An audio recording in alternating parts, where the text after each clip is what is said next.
Time news मध्ये मी कैलास सोनवणे आपले हार्दिक स्वागत करतो। सुरुवातीला पाहूया 24 तासातील ताज्या घडामोडी। महानगरपालिकेच्या स्थायी समितीच्या सभेत आयुक्तांनी अतिक्रमणाबाबत अधिकाऱ्यांना धरले धारेवर। आयुक्तांच्या आदेशाला केराची टोपली दाखवणाऱ्या शिक्षण मंडळातील अधिकारी दिगंबर दासरवाड यांच्यावर कारवाईची मागणी। वने येथील सप्तशृंगी देवीच्या यात्रोत्सवासाठी पायी जाणाऱ्या भाविकांसाठी उद्योजक राजेंद्र शिंदे यांच्यातर्फे महाप्रसाद वाटपास सुरुवात। माजी नगराध्यक्ष हनुमंत वाडिले यांचा अमृत महोत्सवी अभिष्ट चिंतन सोहळा व प्राचार्य व्ही पाटील यांचा सेवापूर्ती समारंभाचा कार्यक्रम संपन्न। स्वस्तिक चित्रपटगृहाच्या जागेच्या खरेदीबाबत रेखा शहा यांनी केलेले आरोप बिनबुडाचे, सुधाकर जाधव यांचे स्पष्टीकरण। आणि गेवराई तालुक्यातील अर्धमसला येथील मक्का मशीदमध्ये झालेल्या बॉम्बस्फोट प्रकरणाची सखोल चौकशी करून आरोपींना कठोर शिक्षा देण्याची मागणी। आता बातमी विस्ताराने। धुळे महानगरपालिकेच्या स्थायी समितीची सभा स्वर्गीय दिलीप पायगुडे सभागृहात आयुक्त तथा प्रशासक अमिता दगडे पाटील यांच्या अध्यक्षतेखाली शुक्रवारी दुपारी संपन्न झाली। सभेत शहरातील अतिक्रमणाबाबत आयुक्तांनी अधिकाऱ्यांना धारेवर धरले। धुळे महानगरपालिकेची स्थायी समितीची सभा स्वर्गीय दिलीप पायगुडे सभागृहात शुक्रवारी दुपारी आयुक्त तथा प्रशासक अमिता दगडे पाटील यांच्या अध्यक्षतेखाली संपन्न झाली। सभेत अतिक्रमणाबाबत आयुक्तांनी अतिक्रमण निर्मूलन पथकाला चांगलेच धारेवर धरले। सभेत विषय पत्रिकेवर एकूण 39 विषय ठेवण्यात आले। यात प्रामुख्याने महाराष्ट्र सुवर्ण जयंती महाअभियान, नगरोत्थान व नागरी दलित वस्ती सुधार योजनेअंतर्गत सन 2024-25 साठी विविध प्रभागात रस्ता रुंदीकरण, काँक्रिटीकरण, गटार बांधणे कामास मंजुरी देण्यात आली। तर स्वच्छ भारत अभियान 2 अंतर्गत मागवण्यात आलेल्या कन्स्ट्रक्शन ऑफ सॅनिटरी लँडफिल या कामाच्या दर मंजुरीबाबतचाही विषय मंजूर करण्यात आला। भारत अभियान 2 अंतर्गत मागवण्यात आलेल्या एका प्रकल्पाबाबत दर मंजुरीचा विषयही आयुक्तांनी मंजूर केला। परंतु विविध प्रकल्पांसाठी एकदाच विजेचा लोड कॅल्क्युलेट करून ट्रान्सफॉर्मर बसवा तोपर्यंत विषय तहकूब ठेवावा असेही आदेश दिले। यावेळी अतिरिक्त आयुक्त करुणा डाहळे, उपायुक्त शोभा बाविस्कर, हेमंत निकम, प्रभारी नगर सचिव मनोज वाघ आदींसह अधिकारी उपस्थित होते। पुन्हा जैसे ते परिस्थिती आहे आणि आता ते जे खाऊवाले आहेत ते सगळे टॉवर गार्डन मध्ये घ्यायचे, तर त्यांची यादी झाली, तुम्ही बाकीचं सगळं केलं तर त्याचा पण एक विषय लावून घ्या ना तो पण। म्हणजे किती लोकांचं आहे विलिंगनेस आहे। समजा 10 आहेत तर ते 10 तिथं आतमध्ये होतील, बाकीचे काढून टाका। ते त्या रस्त्यावर त्या लोकांनी बसावं असं काही कुठे हे नाहीये। ते सोडून द्या। आता या रस्त्याची पाठ चाळण करून टाकली इकडच्या त्या साखरी रोडच्या पण, ती कधी लावणार आहे मोहीम तुम्ही? मॅडम बोला म्हणजे इकडचे सगळे हे आता ते धूळ जात असेल, घाण असेल म्हणून हे इकडे शिफ्ट झाले सगळे। आणि ते कुठल्या त्या स्कूलचे ते कंपाऊंड चांगलं केले, त्याला खिळे बिळे मारून त्याची वाट लावून टाकली त्या कंपाऊंड वॉलची। ती कंपाऊंड वॉल आपली नाही, पण तो रस्ता पण PWDचा आहे। पण ते PWD वाल्यांना सांगून, त्या ट्रॅफिक वाल्यांना सांगून ते सगळं काढा। सो तो गुराळवाला काढा, कुठला तो रसवाला तुम्हाला सांगितलं त्याला पुन्हा तुम्ही कणात लावून तिथं बसवलाय। काय म्हणजे काय काय त्याच्यामध्ये इंटरेस्ट काय तुम्हा लोकांचं सांगा बरं। मग कोण तुम्हाला सांगितलं काय राहू दे त्याला तिथे म्हणून? बघा ना, ते ऊसाचं 65 बिट तिथंच फेकून दिलंय, बाकीचं सगळं तुम्ही लोक दंड लावायला पाहिजे। कुठे आहे ते यस आहे त्या भागातला? जाऊन बघा आता तिथे किती घाण आहे ते। तर महापालिकेचं इमर्जन्सी एक्झिट आहे तो दोन्ही बाजूने ब्लॉक करून टाकलाय। सांगून पण तुम्ही लोक कारवाया करत नाही, सांगून पण तुम्ही गोष्टी मागे तुमच्या सस्पेन्शनच्या एकेकाच्या ऑर्डर निघाल्यानंतर तुम्ही तिथं जाणार का काम करायला? आणि एवढंच प्रेम असेल त्या लोकांच्या बद्दल तर तुमच्या घराच्या समोर लावा, तुमच्या घराच्या समोर लावायला जागा द्या त्या लोकांना। एकदा सांगितलं काढायचं म्हणजे काढायचं, त्याचा पत्रा काढला, पुन्हा त्याला अजून काहीतरी नवीन व्यवस्था केली, नुसतंच मशीन आणून ठेव, मग पुन्हा होम डिलिव्हरी कर असं सांगाल, पण तो पाहिजेच तिथे तुम्हाला सगळ्यांना। तुमचे काय इंटरेस्ट आहेत त्याच्यात? काय इंटरेस्ट आहेत मला सांगा, कळू दे एकदा मला तरी। एकदा काढा म्हणून सांगितलं की विषय संपला ना।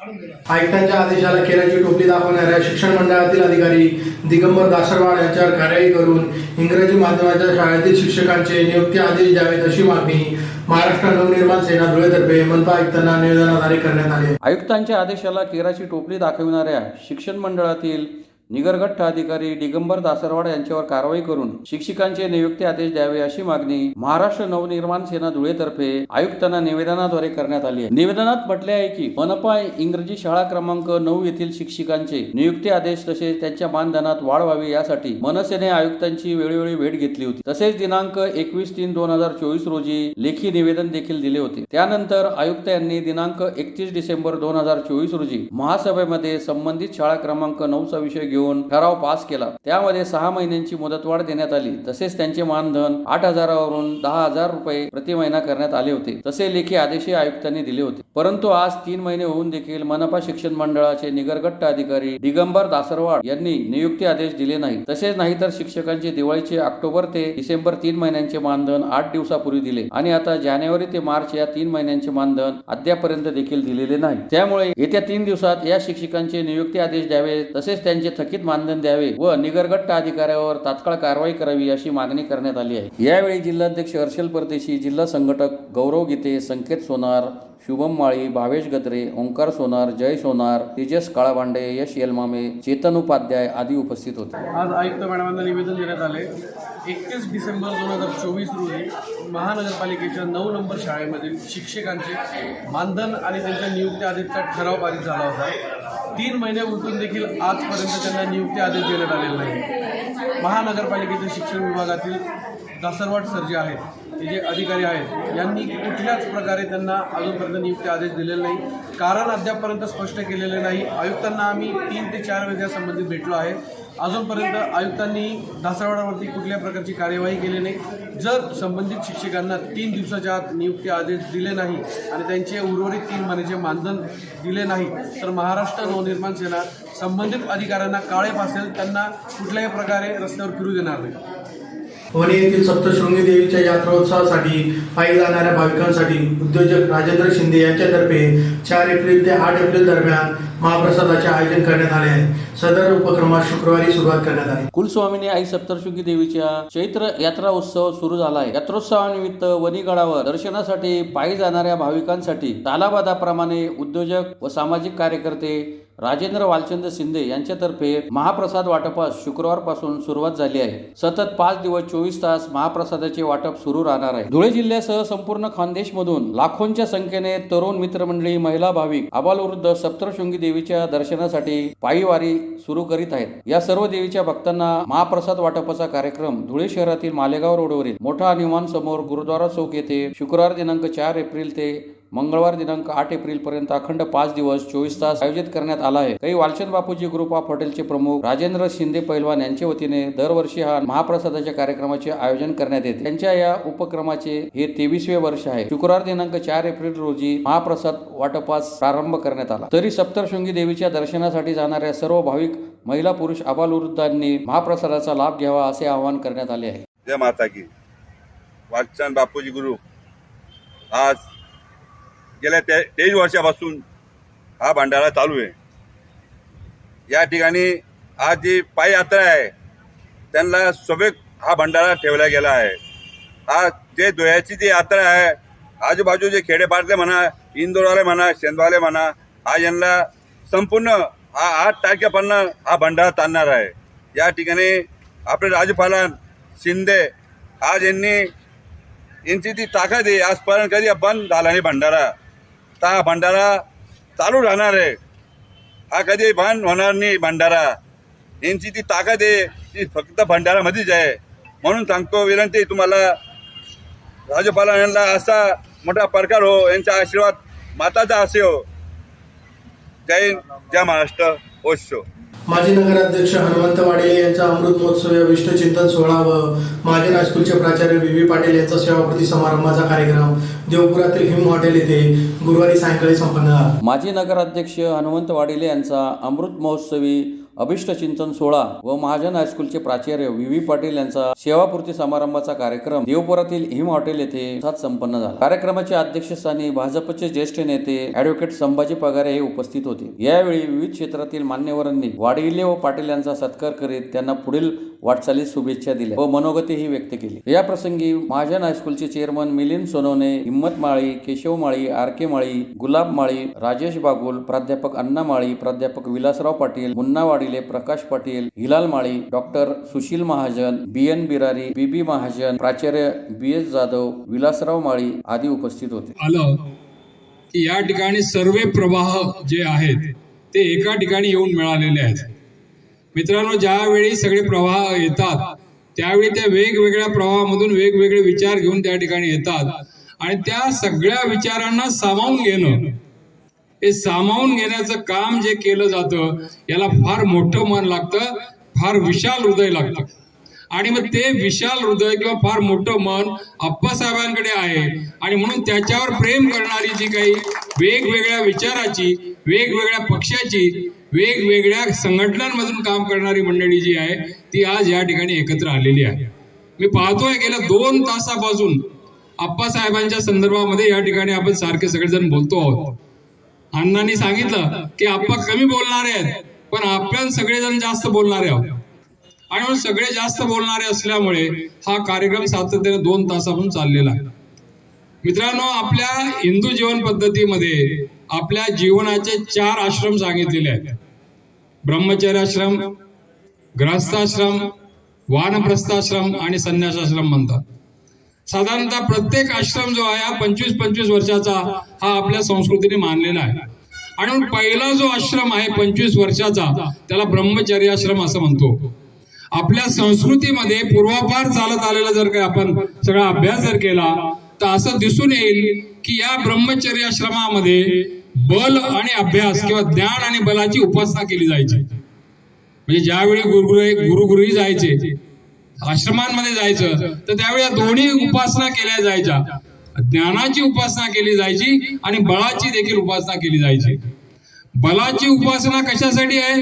हे शरीर 100 वर्ष तंदुरुस्त राहावं यासाठी बलाची उपासना केली जायची आणि ज्ञानाची उपासना का केली जायची? जीवन कसं जगायचं, कोणत्या पद्धतीने जगायचं यासाठी ज्ञानाची उपासना केली जायची।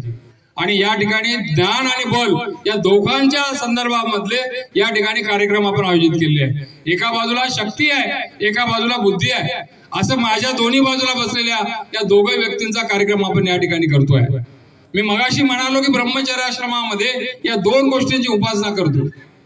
आपल्याला माहित नसेल पण अनेक आपल्या ग्रंथांमध्ये सांगितलेलं आहे की धुळे शहरातील स्वस्तिक चित्रपटगृहाच्या जागेच्या खरेदीबाबत रेखा शाह यांनी बिनबुडाचे आरोप केले आहेत। सदर जागा जिल्हा मुद्रांक अधिकाऱ्याच्या स्वाक्षरीने खरेदी केली असल्याची माहिती सुधाकर जाधव यांनी दिली आहे। धुळे शहरातील स्वस्तिक चित्रपटगृहाच्या जागेच्या खरेदीबाबत रेखा योगेश शहा यांनी पत्रकार परिषद घेऊन केलेले आरोप बिनबुडाचे असून जिल्हा मुद्रांक अधिकाऱ्याच्या स्वाक्षरीने जागेची स्टॅम्प ड्युटी भरून खरेदी केली असल्याची माहिती सुधाकर जाधव व राजेंद्र साळुंखे यांनी दिली आहे। धुळे शहरातील मिळकत क्रमांक 466/1 परस्पर विकत न घेता जिल्हा मुद्रांक अधिकारी यांच्याकडून जागेची खरेदी केली आहे। त्यामुळे रेखा शाह यांचे आरोप बिनबुडाचे असल्याची प्रतिक्रिया सुधाकर जाधव व राजेंद्र साळुंखे यांनी दिली आहे। स्वस्तिक चित्रपटगृहाची जागा सुधाकर जाधव यांनी मूळ मालकाच्या वारसांची नावे लावून नोंदणी नकाशा मंजूर करून 25 लाख रुपये स्टॅम्प ड्युटी भरून कायदेशीर खरेदी केली आहे। सदर खरेदी मुद्रांक अधिकारी श्रीमती पाटील यांनी सर्व कागदपत्रे पडताळून खरेदी केली आहे। रेखा शाह व संजय मुंदडा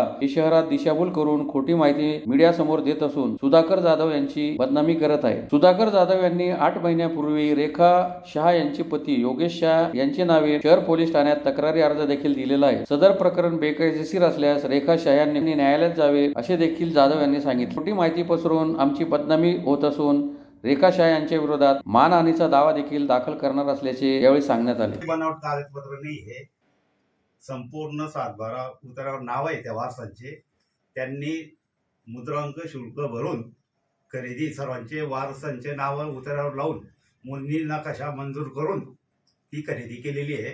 हे बेकायदेशीर आरोप करतायत ते सर्व। त्यांनी असेल तर जावं ते कोर्टामध्ये, ते सर्व वारस एकत्र येते। ज्या वारसांच्या नावावरती जागा आहे मूळ, त्या मूळ वारसांनी आपल्याला खरेदी करून दिलेली। आणि जर असते तर खरेदी नोंदलं गेलं असतं का? 30 लाख रुपये स्टॅम्प ड्युटी भरल्या गेलेली ते.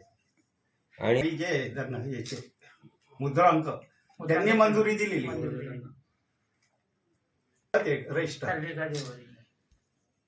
मग आता आपल्यावर झालेला शासनाचे आदेश होते रविवारी सुद्धा चालू ठेवा. आपल्या नावाचा दावा त्यांच्यावर दाखल करतोय. बीड जिल्ह्यातील गेवराई तालुक्यातील अर्धमसला येथील मक्का मशीदमध्ये झालेल्या बॉम्बस्फोट प्रकरणाची सखोल चौकशी करून आरोपींना कठोर शिक्षा व्हावी या मागणीसाठी समाजवादी पार्टी धुळेतर्फे जिल्हाधिकारी कार्यालयासमोर निदर्शने करून निवेदन देण्यात आले. बीड जिल्ह्यातील गेवराई तालुक्यातील अर्धमसला येथील मक्का मशीदमध्ये झालेल्या बॉम्बस्फोट प्रकरणाची सखोल चौकशी होऊन आरोपींवर कठोर कारवाई करावी या मागणीसाठी समाजवादी पार्टी धुळेतर्फे जिल्हाधिकारी कार्यालयासमोर निदर्शने करून निवेदन देण्यात आले आहे. निवेदनात म्हटले आहे की दिनांक 30 मार्च रोजी मुस्लिम दरम्यानच्या पवित्र रमजान महिना सुरू असताना अर्धमसला येथील मक्का मशीदमध्ये काही समाजकंटक आतंकवादी वृत्तीच्या व्यक्तींनी बॉम्बस्फोट घडवून आणला. त्यामुळे संपूर्ण महाराष्ट्रात दहशत पसरली असून व राज्याच्या गृह विभागाला उघडपणे चेतावणी देण्यात आली आहे. रमजान महिन्यात मोठ्या संख्येने मुस्लिम धर्माचे लोक विविध धार्मिक विधी करण्यासाठी मशिदीत जमा असतात. बॉम्बस्फोट करून मुस्लिम समाजाच्या लोकांचा जीव घेण्याचा हा कट होता. हा कट रचणाऱ्यांचा शोध घेण्यात यावा व अटक झालेल्या आतंकवाद्यांवर जलद गती न्यायालयात सदर प्रकरण चालवून सदर कृत्य करणाऱ्या सर्व आतंकवाद्यांना फाशीची शिक्षा देण्यात यावी व धार्मिक स्थळांना लक्ष करणाऱ्या वृत्तीला वेळीच ठेचून काढण्यात यावे अशी मागणी करण्यात आली आहे. त्यावेळी गुड्डू काकर, जमील मनसुरी, ॲडव्होकेट इम्रान शेख, अमीन पटेल, अन्सारी अकील मोहम्मद, इनाम अहमद सिद्दीकी, नेहाल अन्सारी, आरिफ पिंजारी, इम्रान शेख, सलीम टेलर, इरफान शाह, रशीद शाह, गुलाम कुरेशी, नवाब खान, नाजिब शेख आदी उपस्थित होते.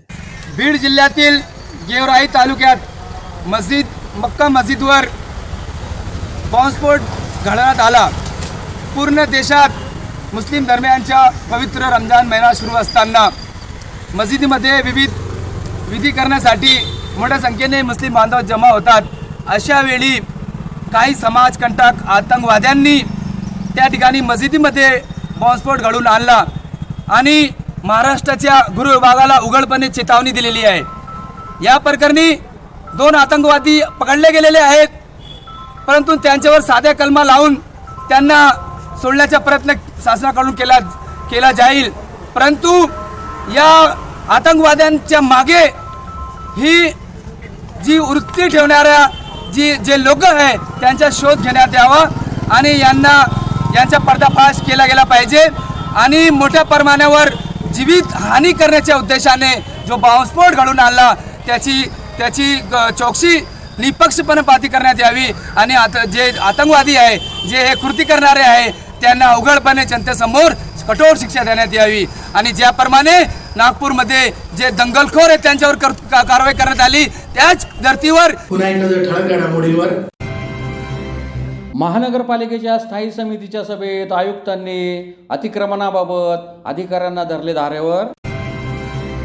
आयुक्तांच्या आदेशाला केराची टोपली दाखवणाऱ्या शिक्षण मंडळातील अधिकारी दिगंबर दासरवाड यांच्यावर कारवाईची मागणी. वने येथील सप्तशृंगी देवीच्या यात्रोत्सवासाठी पायी जाणाऱ्या भाविकांसाठी उद्योजक राजेंद्र शिंदे यांच्यातर्फे महाप्रसाद वाटपास सुरुवात. माजी नगराध्यक्ष हनुमंत वाडिले यांचा अमृत महोत्सवी अभिष्ट चिंतन सोहळा व प्राचार्य व्ही पाटील यांचा सेवापूर्ती समारंभाचा कार्यक्रम संपन्न. स्वस्तिक चित्रपटगृहाच्या जागेच्या खरेदीबाबत रेखा शहा यांनी केलेले आरोप बिनबुडाचे, सुधाकर जाधव यांचे स्पष्टीकरण. आणि गेवराई तालुक्यातील अर्धमसला येथील मक्का मशीदमध्ये झालेल्या बॉम्बस्फोट प्रकरणाची सखोल चौकशी करून आरोपींना कठोर शिक्षा देण्याची मागणी. याचबरोबर श्रीराम टाइम न्यूजचे बातमीपत्र संपले. दिवसभरातील ताज्या घडामोडींसाठी पाहत राहा श्रीराम टाइम न्यूज. भेटूया पुढील प्रसारणात. तोपर्यंत नमस्कार.